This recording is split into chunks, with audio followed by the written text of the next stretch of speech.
Assalamualaikum warahmatullahi wabarakatuh.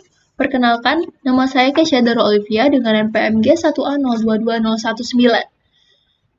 Saya dari kelas A, jurusan Teknik Informatika Universitas Bengkulu. Video ini saya buat untuk memenuhi ujian tengah semester mata kuliah pemrograman berorientasi objek dengan dosen pengampu Pak Andang Wijanarko. Sebelumnya saya ucapkan terima kasih kepada Pak Andang atas materi yang telah diberikan karena sangat mudah dipahami oleh saya. Nah, pada UTS kali ini saya mendapatkan studi kasus pertama untuk diselesaikan, yaitu untuk membuat program pembelian barang. Studi kasus pertama telah dijelaskan, yaitu Budi ingin membuat program pembelian barang menggunakan bahasa pemrograman Java dengan menerapkan konsep enkapsulasi pada atribut-atribut yang dimiliki oleh barang. Program tersebut akan menerima inputan nama barang, harga satuan, dan jumlah barang yang akan dibeli oleh pembeli. Setelah itu, program akan menghitung total harga pembelian dan menampilkan informasi pembelian ke layar. Nah, pada studi kasus pertama ini juga sudah dituliskan deskripsi lengkap dari program yang ingin dibuat, sehingga saya hanya perlu mengikuti langkah-langkah dari deskripsinya. Deskripsi yang pertama yaitu buatlah kelas barang yang memiliki atribut nama, harga satuan, dan jumlah. Nah, karena di sini programnya akan dibuat dengan menggunakan bahasa pemrograman Java, maka saya akan menggunakan Eclipse. Setelah itu, kita akan membuat workspace dengan nama UTS, kita launch.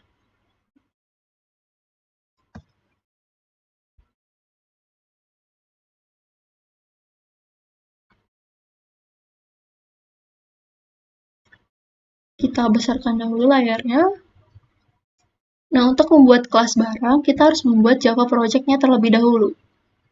Kita buat Java project dengan nama PBO. Dengan nama project PBO, finish. Kemudian kita diminta untuk membuat modul, tapi kita tidak usah membuatnya karena kita tidak memerlukannya. Setelah membuat Java project, kita akan menambahkan package yang akan membuat kelas-kelas yang akan kita perlukan, yang akan kita buat nanti. Package-nya akan kita tuliskan nama kasus 1. Enter. Nah, di dalam kasus 1 ini barulah kita dapat menambahkan kelas-kelas yang akan kita tambahkan. Pertama, kita akan menambahkan kelas dengan nama barang. Nah, di sini sudah terdapat kode, yaitu package kasus 1, sesuai dengan nama package-nya, yaitu kasus 1, dan public class barang sesuai dengan nama dari file kelasnya, yaitu dengan nama barang. Nah, pada deskripsinya kita diminta untuk membuat atribut-atribut. Nah, atribut di sini akan saya tuliskan dengan menggunakan modifier private. Nah, atribut pertama bertipe data string dengan variabel nama. Atribut yang kedua dengan tipe data integer dengan variabel harga satuan, dan atribut yang terakhir yaitu atribut dengan nama variabel jumlah dengan tipe data integer.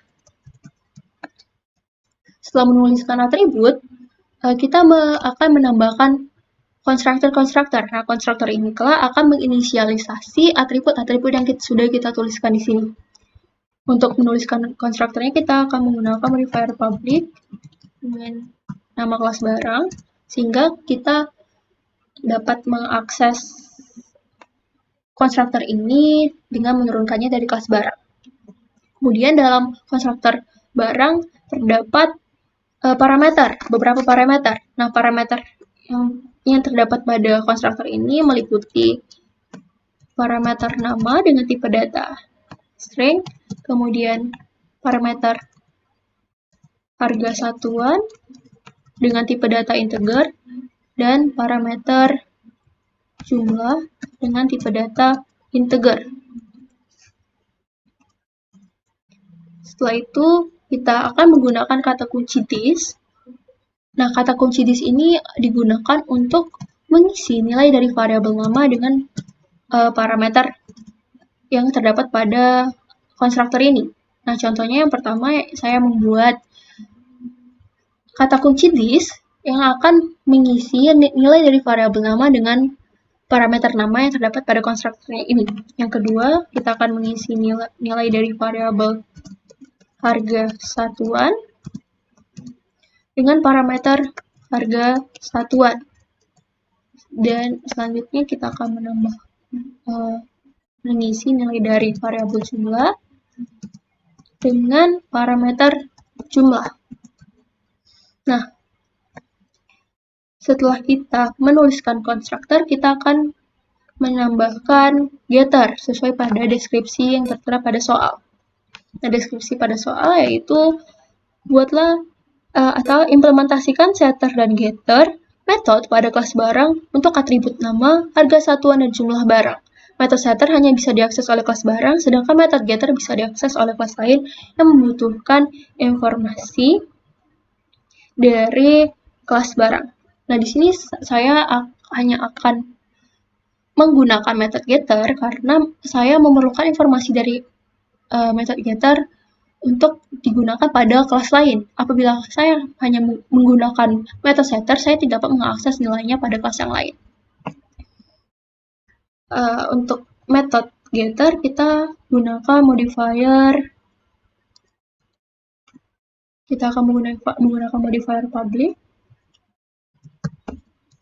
dengan nama method getName. Nah, metode ini bertipe data string. Nah, karena kita akan mengambil atau mengakses metode getName pada kelas lain, maka kita akan mengembalikan nilai dari metode ini. Dan memang sudah seharusnya bahwa metode getter memiliki nilai kembalian. Yang kedua, saya akan menambahkan metode get harga satuan dengan tipe data integer. Nah, kan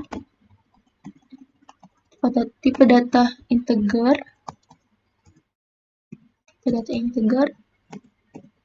yang akan mengembalikan nilai dari variabel harga satuan. Setelah itu, ini kita akan tambahkan tutup kurung awal. Lalu kita tambahkan metode get jumlah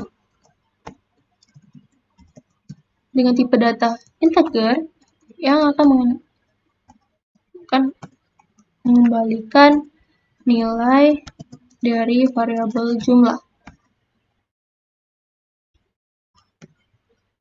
Nah, setelah kita menambahkan kelas barang berdasarkan dengan deskripsi yang tertera, kita diharuskan untuk membuat kelas pembeli yang memiliki atribut nama dan list barang yang akan dibeli oleh pembeli. Dengan begitu, kita akan menambahkan kelas baru dengan nama pembeli. Finish. Nah, berdasarkan pada deskripsi yang ada, kita akan menambahkan atribut nama dan list barang yang akan dibeli oleh pembeli ke dalam kelas pembeli. Dan kemudian kita akan diharuskan untuk mengimplementasikan metode pada kelas pembeli untuk menambahkan barang ke dalam list barang yang akan dibeli oleh pembeli. Yang kedua, kita akan menambahkan metode untuk menghitung total harga pembelian. Dan yang terakhir, kita akan menambahkan metode untuk menampilkan informasi pembelian ke layar.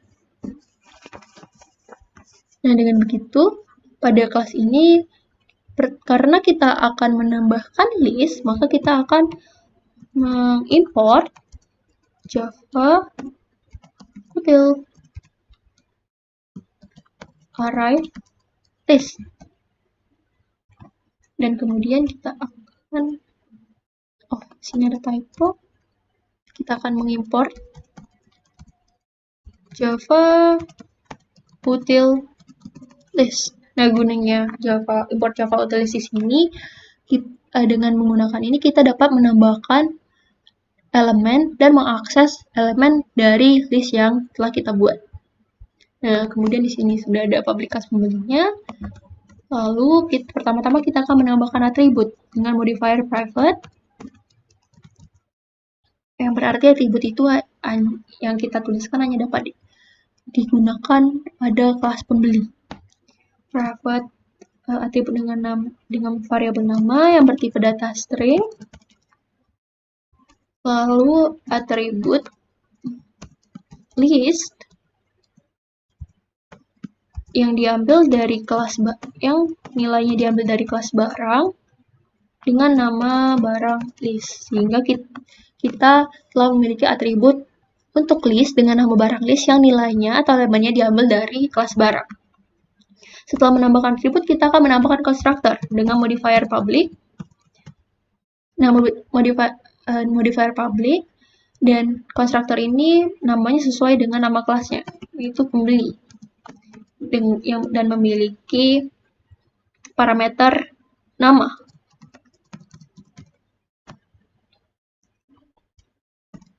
Nah, dengan begitu, konstruktor pembeli ini telah menginisialisasi variabel nama yang ada pada atribut. Kemudian kita akan menggunakan keyword list lagi untuk mengisi nilai dari variabel nama dengan menggunakan parameter nama pada konstruktor. Kemudian kita akan membuat barang list dengan nama barang list menjadi array list yang baru. Nah, kita dapat membuat array list yang baru dengan nama barang list itu karena kita telah mengimport Java array list tadi. Nah, setelah itu di sini ada error. Oke, sudah. Ternyata ada error lagi. Oh, salah posisi di sini. Yap. Setelah itu kita akan menambahkan method dengan nama addBarang. Method ini digunakan untuk menambahkan barang ke dalam list. Method ini menggunakan modifier public dengan tidak memiliki nilai kembalian. Barang, kemudian parameter dari method ini diambil dari kelas barang dengan nama variabel barang. Diambil dari kelas barang, sehingga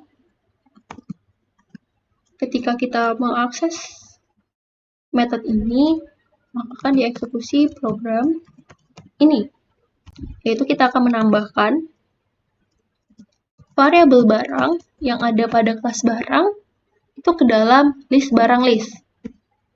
Ya, ke dalam list dengan nama barang list. Setelah method menambahkan barang yang akan kita beli, kita akan membuat metode untuk menghitung total harga yang belanjaan yang dibeli dengan menggunakan modifier public dengan tipe data integer dengan nama hitung total harga. Kemudian kita akan mendeklarasikan variabel total harga dengan nilai 0 sama dengan 0. Kemudian kita akan gunakan perulangan for untuk variabel barang yang terdapat pada kelas barang yang merupakan list dari barang list, maka akan dilakukan perulangan, yaitu nilai dari variabel total harga akan terus ditambahkan dengan nilai yang kita ambil dengan menggunakan metode get harga satuan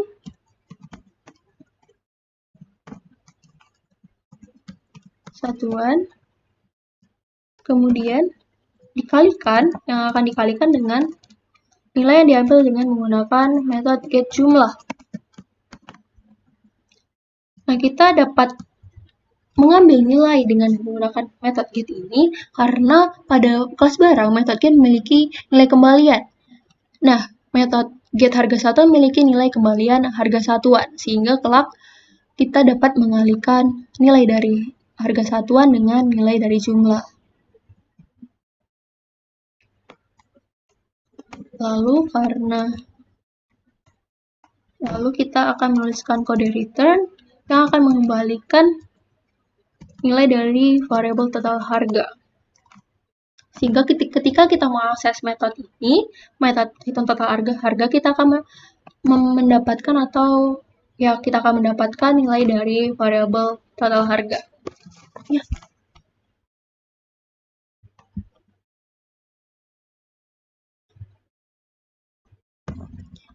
Maaf, total harga. Setelah itu, kita akan menambahkan metode public void tampilkan info pembelian. Nah, kita dapat mengakses metode ini pada kelas yang lain kelak, dan metode ini akan menampilkan nilai dengan menggunakan fungsi system out println. Informasi kemudian saya akan menampilkan kalimat sesuai dengan kode pengeluaran yang diinginkan pada deskripsi pada studi kasus 1. Kemudian gunakan lagi sistem out println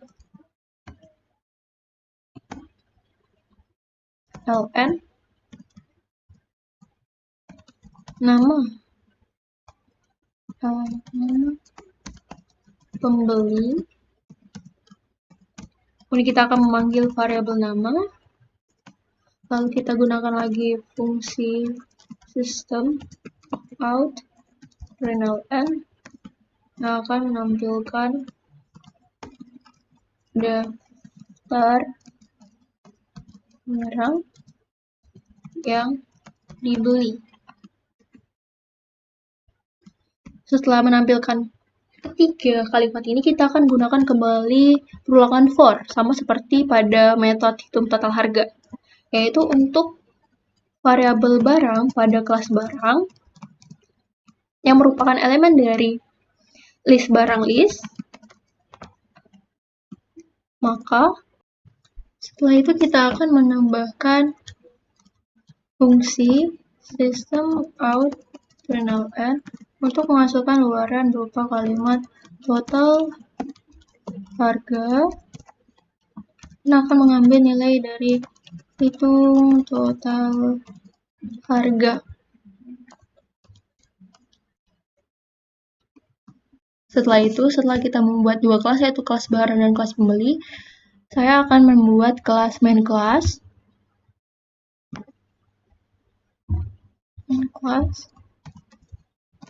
untuk memanggil semua metode atau menggunakan semua metode yang telah kita buat pada kelas pembeli. Pertama, karena pada deskripsi di studi kasus pertama diminta untuk meminta importan atau inputan dari pengguna, maka kita akan menambahkan kode import Java util scanner. Kita akan menambahkan scanner di dalam kelas main class. Setelah itu, kita akan menambahkan public static void main string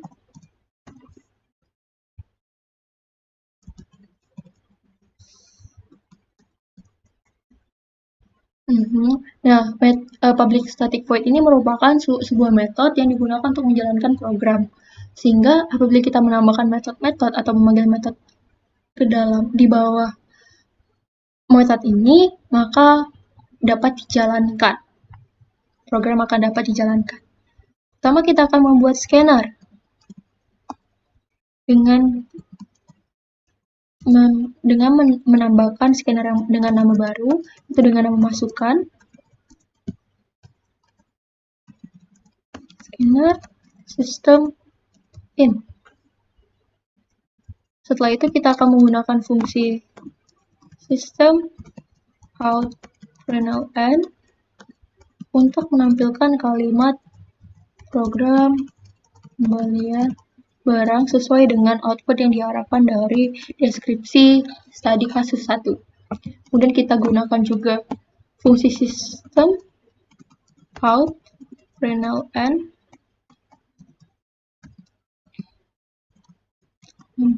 untuk memberikan batasan,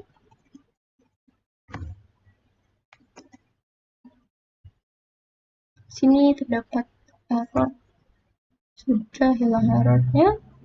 Kemudian kita akan menampilkan kalimat lagi, maka kita akan menggunakan fungsi sistem println. Kalimat yang ditampilkan yaitu nama pembeli. Nama pembeli. Nah, kelak di samping dari kalimat nama pembeli ini kita akan meminta inputan dari user, sehingga kita akan menambahkan variabel baru dengan tipe data string dengan nama pembeli yang nilainya diambil dari inputan oleh user. Masukkan next line. Nah, masukkan next line ini digunakan karena inputan yang ingin dimasukkan oleh user itu bertipe data string. Setelah itu kita akan memanggil atau menurunkan kelas pembeli dengan nama yang baru yaitu pembeli. Dan karena pada konstruktor di kelas pembeli pada kelas pembeli itu memiliki parameter, maka kita akan menambahkan parameter di dalamnya, yaitu dengan parameter nama pembeli. Setelah itu kita akan menggunakan fungsi sistem out println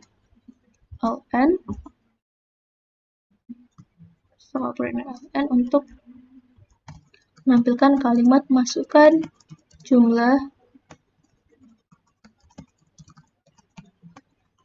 barang yang akan dibeli.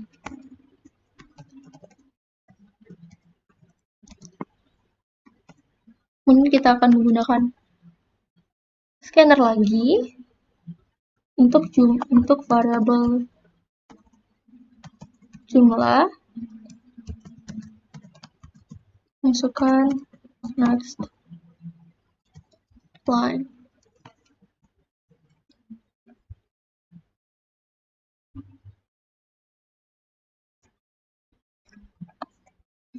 Maaf, ini seharusnya next in,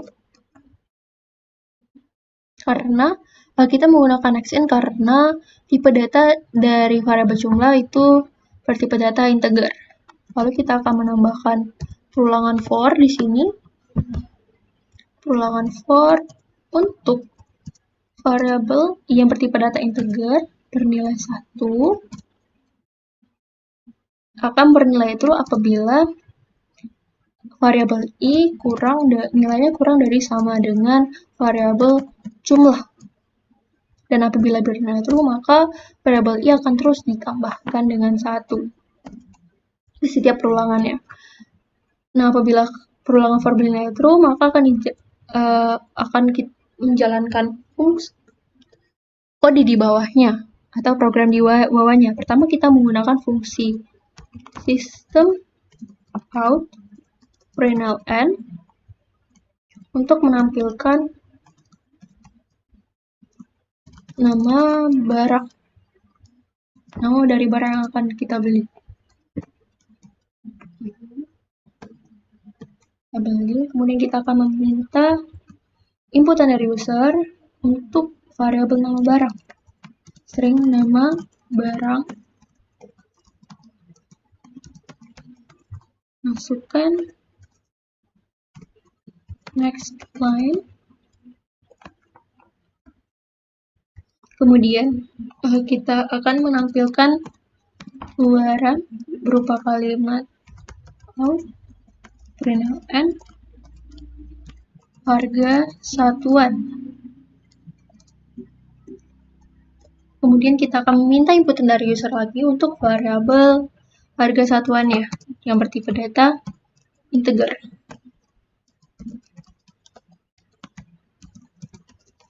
Masukkan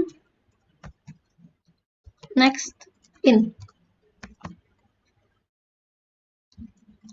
Dan yang terakhir kita akan menggunakan fungsi sistem out println untuk menampilkan kalimat jumlah barang, dan kita akan meminta inputan dari user untuk variabel jumlah. Masukkan next in. Next in digunakan karena tipe data dari variabel jumlah itu bertipe data integer. Dan terakhir, kita akan menuliskan dimasukkan next line. Kita akan memanggil semua inputan untuk ditampilkan. Ini ada error sistem di sini. Sistem. Setelah itu kita akan memanggil kelas barang yang baru dengan nama barang. Dan kita akan menambahkan parameter di dalamnya, yaitu dengan parameter nama barang, harga satuan, dan jumlah. Nah, nilai dari parameter pada barang ini didapat dari inputan yang dimasukkan oleh user. Dan terakhir kita akan memanggil metode pembeli add barang. Kita akan menambahkan list. Kita akan menambahkan variabel barang ke dalam list pembeli. Setelah itu, saya akan menambahkan atau memanggil metode pada kelas pembeli, yaitu metode tampilkan info pembelian. Nah, setelah semua kode program dibuat, kita akan coba untuk mengeksekusi programnya. Nah, program kita buat terdiri dari 3 kelas, yaitu program. Nah, setelah semua program telah dibuat yang terdiri dari 3 kelas, yaitu kelas barang, pembeli, dan main class, maka kita akan coba untuk mengeksekusinya. Oke. Nah, untuk data yang diminta yang akan saya masukkan itu akan disesuaikan dengan deskripsi pada studi kasus 1. Ini akan saya coba ulangkan lagi, eksekusi ulang. Nama pembelinya yaitu Budi. Jumlah barang yang akan dia beli itu sebanyak 2.